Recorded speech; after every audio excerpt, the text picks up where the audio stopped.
नमस्कार दोस्तों, आप सभी का एक बार फिर से हमारे चैनल ज़मीन सर्वे ज्ञान पे हार्दिक स्वागत एवं अभिनंदन है।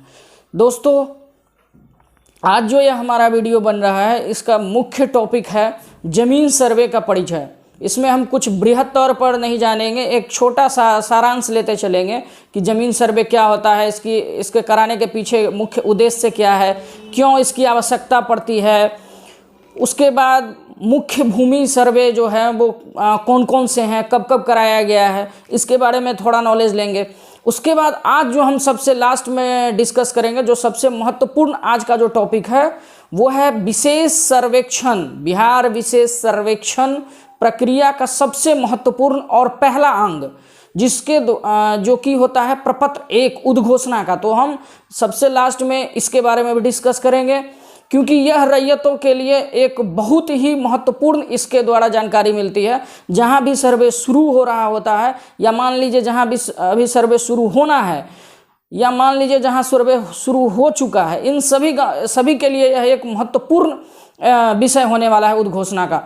तो चलिए दोस्तों, देरी ना करते हुए इस वीडियो की शुरुआत करते हैं।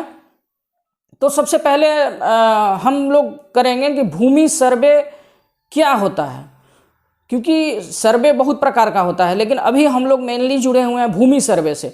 तो सबसे पहले हम जानेंगे कि भूमि सर्वे क्या होता है। दोस्तों, भूमि सर्वेक्षण एक बृहद प्रक्रिया है जिसके माध्यम से भूखंड या भूखंड के समूहों को उनके सर्वेक्षण दूरी, दिशा एवं कोणों के नाप के माध्यम से भूखंड का सीमा निश्चित करना एवं इन सबों के माध्यम से भूखंड या भूखंड के समूहों का मानचित्र तैयार करने की प्रक्रिया को ही भू सर्वेक्षण कहते हैं। या आसान शब्दों में समझे तो रैयतों भूस्वामी द्वारा धारित भूमि या जोत की भूमि का सीमांकन कर उनका रकबा तथा क्षेत्रफल को एक मानचित्र पर उतारने की प्रक्रिया को भूमि सर्वेक्षण कहते हैं। ये तो थी भूमि सर्वेक्षण। अब हम आते हैं कि भू सर्वेक्षण कब कब हुआ है, कौन कौन से उनमें मुख्य थे।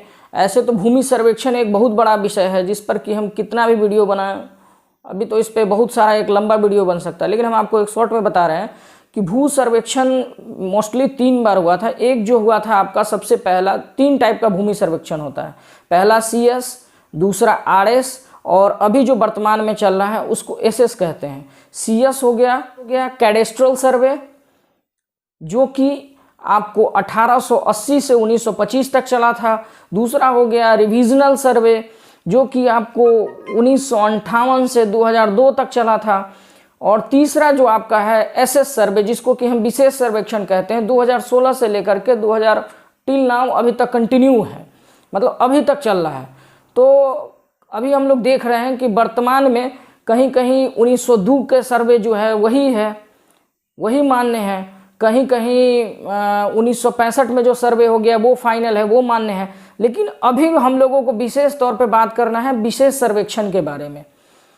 विशेष सर्वेक्षण के बारे में हम जानेंगे कि विशेष सर्वेक्षण में किस प्रकार से सर्वे होता है, उसके क्या उद्देश्य। तो हम बात करते हैं कि सर्वे का मुख्य उद्देश्य क्या होता है। तो सर्वेक्षण का मुख्य उद्देश्य होता है अद्यतन मानचित्र तैयार करना। तो किस चीज़ का मानचित्र? तो रैयतों के द्वारा जो जमीन को जोत आबाद किया जा रहा है, पहले मान लीजिए 1902 के समय में कोई जमीन 20 कट्ठे का था, अब किसी से उन्होंने पीढ़ी दर पीढ़ी उसको ट्रांसफ़र करते गए, मतलब उसको केवाला लेते गए हैं। तो हो सकता है वह ज़मीन अब 20 पार्ट में बट गया हो या 10 पार्ट में बट गया हो। तो उसी का एक अद्यतन मानचित्र तैयार करना, ताकि आपके रिकॉर्डों को एक बढ़िया सुसंगठित तरीक़ों से रखा जा सके। अभी देखने में आता है कि जो 1920 का बहुत सारा डॉक्यूमेंट्स है वो नहीं मिल पा रहा है। ये भी एक मुख्य वजह है सर्वे कराने का। और इस बार का जो सर्वे है वो मुख्यतः डिजिटलाइजेशन हो रहा है, पूरी तरह से डिजिटलाइजेशन हो रहा है। और जैसा कि हमने कहा था कि इस लास्ट में हम आपको बताएंगे कि विशेष सर्वेक्षण में जो सबसे पहला होता है प्रोसेस वो है उद्घोषणा का।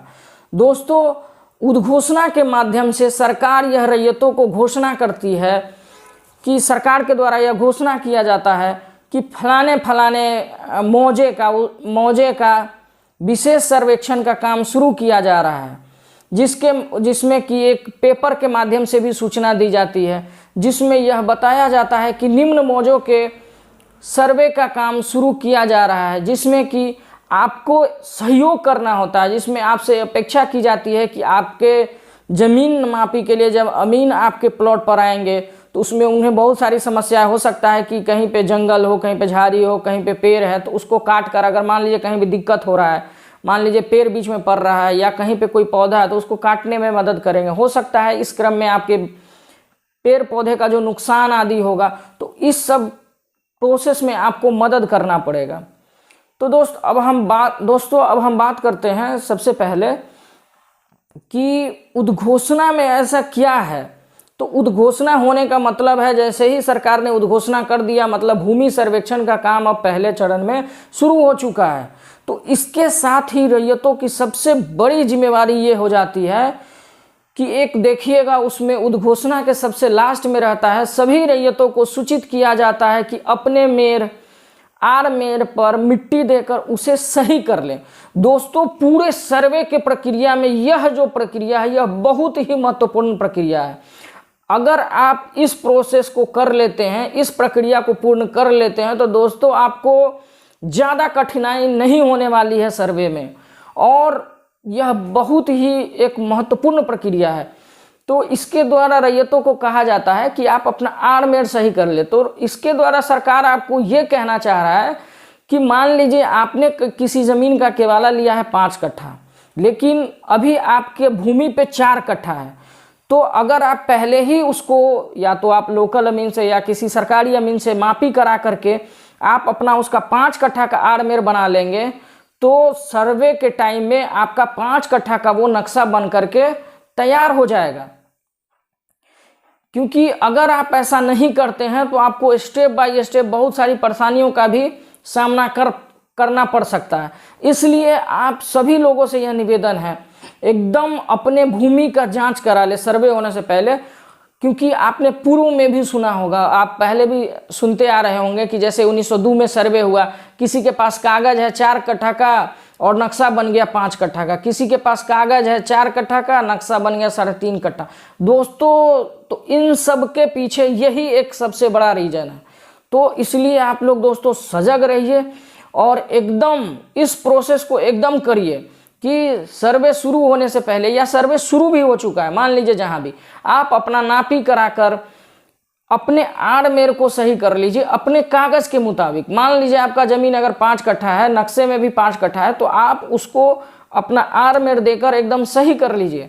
क्योंकि इस बार का जो सर्वेक्षण होने वाला है वो आपको हवाई सर्वेक्षण होने वाला है, क्योंकि इसमें सैटेलाइट के माध्यम से आपके ज़मीन का जो है पूरा एक तस्वीर लिया जाता है। आपका ज़मीन जिस अवस्था में, जिस रूप में रहेगा, उसी रूप में उसका वो तस्वीर आ जाता है।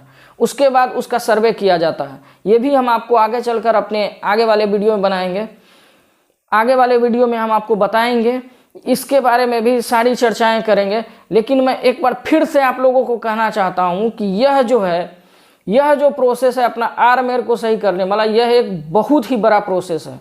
दोस्तों, अगर आप यह कर लेते हैं तो भूमि सर्वेक्षण की एक सबसे बड़ी आने वाली समस्या से आप निजात पा सकते हैं। तो दोस्तों, आज के वीडियो में बस इतना ही। अब आप लोगों से आज्ञा चाहते हैं, मिलते हैं आपको, जैसा कि हमने पहले भी वादा किया था कि हम एक तरफ से भूमि सर्वे का लेकर चलेंगे और दूसरी तरफ से जो जैसे जमाबंदी वगैरह की ऑनलाइन सुविधाएं हैं उसके बारे में। तो इसमें हम पहला सीरीज लेकर आ रहे हैं कि ज़मीन का केवाला कराने से पहले हमें किन किन बातों को, रैयतों को किन किन बातों को ध्यान देना चाहिए, रैयत लोग क्या क्या गलती करते हैं, इन सब पर हम अपना नया वीडियो लेकर आ रहे हैं। दोस्तों, अगर आपको यह वीडियो अच्छा लगा तो इसको लाइक करें, सब्सक्राइब करें और शेयर करें, और कमेंट कर जरूर बताएं। अगर यह वीडियो आपको अच्छा नहीं लगा तो आप यह जरूर कमेंट करके बताएं कि इस वीडियो में आपको कौन सा पार्ट क्या कमी रह गई, ताकि मैं अपना फिर से उस चीज़ पर सुधार कर सकूं और सुधार कर आप लोगों के समक्ष एक नया वीडियो लेकर आ सकूं। तब तक के लिए दोस्तों धन्यवाद।